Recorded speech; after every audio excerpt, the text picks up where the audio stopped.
In today's video, we're going to talk about how to start your own pizzeria in 2024, and should you start a pizzeria in 2024. We're going to go over some tips on how to get started, what kind of pizza you want to make and where you can learn how to make those pizzas, what's the equipment you need, how to find a location, and what kind of pizzeria should you start with. Should you open a brick and mortar, a food truck, a pizza pop-up? We're going to go over all that in today's video. Let's get into it. First off, who am I? I host the Smart Pizza Marketing Podcast. I've talked to over 700 pizza operators, asking them how they built their business and how they got started. I owned my own pizzeria, and I share my expertise when it comes to marketing that pizzeria and the tips and strategies from the people that I have on the podcast. You can find all that information over at smartpizzamarketing.com. Okay, let's get into today's podcast topic, starting your own pizzeria in 2024. First off, why? Why do you want to start a pizzeria? Is it because you just like to eat pizza, or you hate your job and you want to start a pizzeria because you think it'll be fun and it'll be glamorous? Well, let me tell you, owning a pizzeria is not that glamorous or fun after you get into it. Now, listen, it can be great. You can make good money doing it if you do it properly, but money and because you hate your job is not the reason you want to open a pizzeria. You want to open a pizzeria because you enjoy making pizza and you think that you are going to make really good pizza. You have a specific niche that you're going to cater to. You have a specific style of pizza that you want. You can break into the market because you have a unique selling proposition.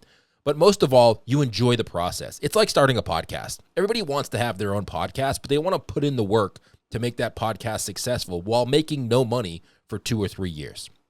Owning a pizzeria is kind of like that. It's a really big investment of time and energy in the beginning, and sometimes it's a little bit more harder to handle than people expect, and then they get down on themselves because they don't think they're doing a good job. So as long as you have certain expectations going into the pizza shop or the pizza pop-up, whichever one you decide to do, and you realize that, listen, it's going to be a long process. I need to be patient with the results that I get in the beginning.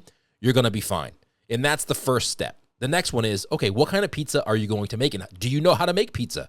There are so many pizza schools across the country that offer specific styles of tutorials when it comes to making pizza. My friends over at New York Brick Oven Pizza, they have a pizzeria where you can go sign up. They'll teach you how to make pizza, and then they have you work in their pizzeria as an employee to practice what you've learned. And it's a great way to get started to learn how to make pizza, but also how to run a business, because you're not just making pizza, you're running a business. And I'm going to get into financials in a little bit, but that's definitely part. There's taxes, there's payroll taxes, there's insurance, there's liabilities, there's things that you have to worry about when you are starting a business versus just making pizza. Now, learning how to make a good pizza is definitely the place to start, because if you don't have a good pizza, I don't care how good your marketing is or how good your location is. If your pizza sucks, it's going to be hard to grow that business. So step number one is figuring out what kind of pizza you want to make. Do you want to make Neapolitan?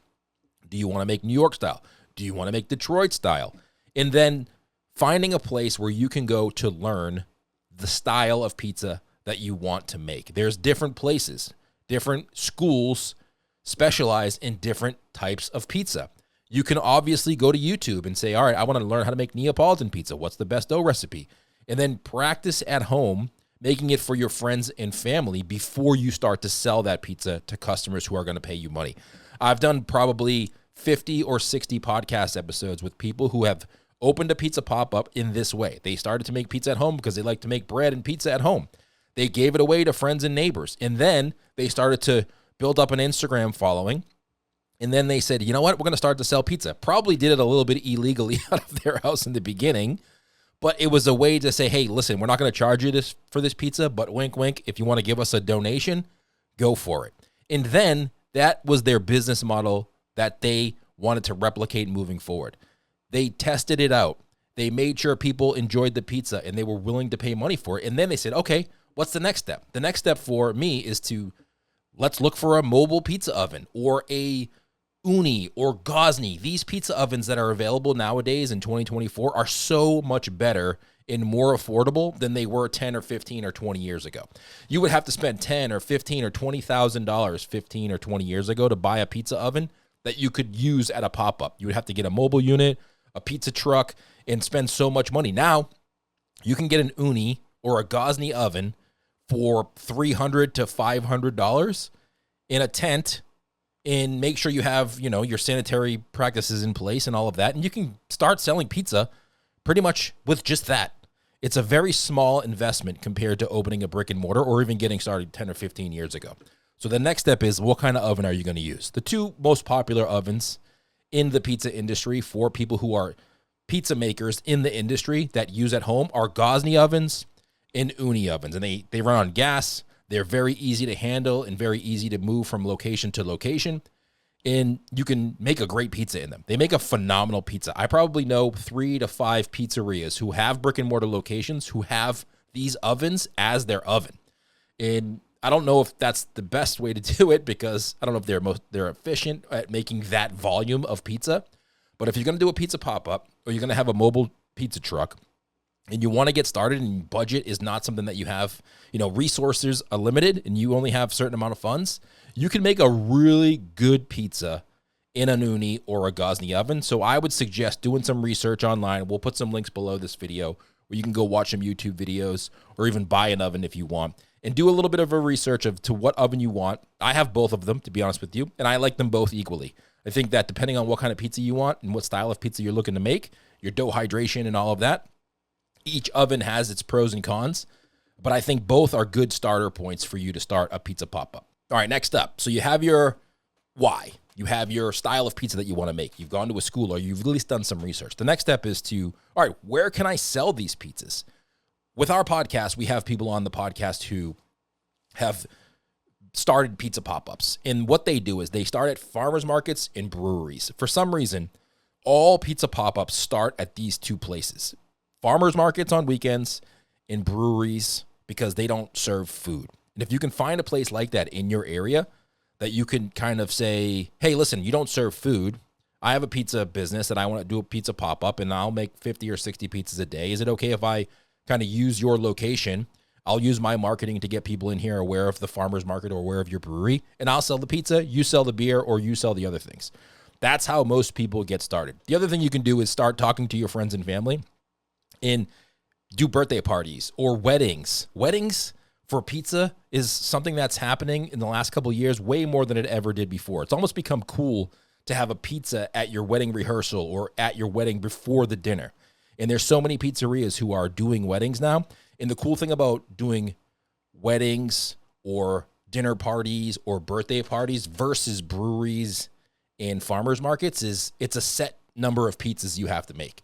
You know how much money you're going to make before you go into it. You know how much pizza dough you need. You know how much employee power you need. You know what the process is going to be before you get started. And going back to my final point, which is going to be finances, when you're doing these pizza pop-ups or breweries, you don't really know how many customers are going to come in. It could be a busy day and you could sell 60, or it could be a rainy, crappy day and you're going to sell 10 pizzas, and that's going to blow your budget because you're going to have all of this dough prepped, all these employees that don't do anything. If you can get started with pre-planned parties and events, it's going to be much more cost-effective for you to budget your finances and make sure that you're profitable and you can pay your taxes and you can do everything the right way.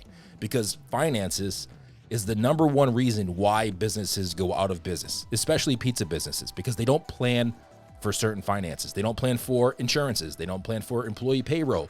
They don't plan for taxes. They just think that, pizza dough cost me, the pizza food cost me $2, so I can sell it for $8 because I'll make $6. No, there's a lot more expenses that go into that besides just the food cost. So you need to make sure you have all of those in line and you know every single expense that you're going to need to spend money on before you price your pizza. And doing events that are pre-planned are a much better way to be able to set the price, make sure that they pay on time, and then you have everything in line before you get started. So yeah, breweries can be great and farmers markets can be great to get the word out there, and I probably suggest you do that. But if you can set up a schedule to make sure that you get events paid for in advance, you're going to have a much more successful start to your pizza business. And then make sure you give it time. Don't leave your job. You may have a successful job and a successful career. Don't give it all up to start a pizza business, because you need to still support yourself and your family if you have one. And it's not going to be a huge success right off the bat. You may be a unicorn and it may happen, but it's most likely going to be a grind for a year or two. So if you can do pizza pop-ups on the side until you get established and you really make a good product and you build a customer base with using social media, keep your day job. Don't quit your day job and go all in. I've seen so many people quit their job, go all in on pizza to come to find out a couple things. Number one, it's going to take a lot longer than you think to be successful at it, and success is relative, but to be financially stable doing it. And number two, you may hate it. You may quit your job to think you love pizza because you love eating pizza. Come to find out, running a pizza business and managing employees and managing payroll and dealing with health inspectors and paying taxes and being your own boss isn't as glamorous as it looks on Instagram. So make sure that you keep your day job, you have financial backing, you have a good recipe, you know what kind of oven and pizza you're going to do, and you're going to specialize in something to be unique. All right, I know I threw a lot at you. If you want some more information about us, you can head over to smartpizzamarketing.com. We do a ton of interviews with pizza operators. You can subscribe to the YouTube channel you're listening to right now because we do a lot of interviews. We have a lot of experience when it comes to operating a pizzeria, and you can learn a lot. And if you have a question, drop a comment below, hit that subscribe button, like this video, and we'll see you on the next one.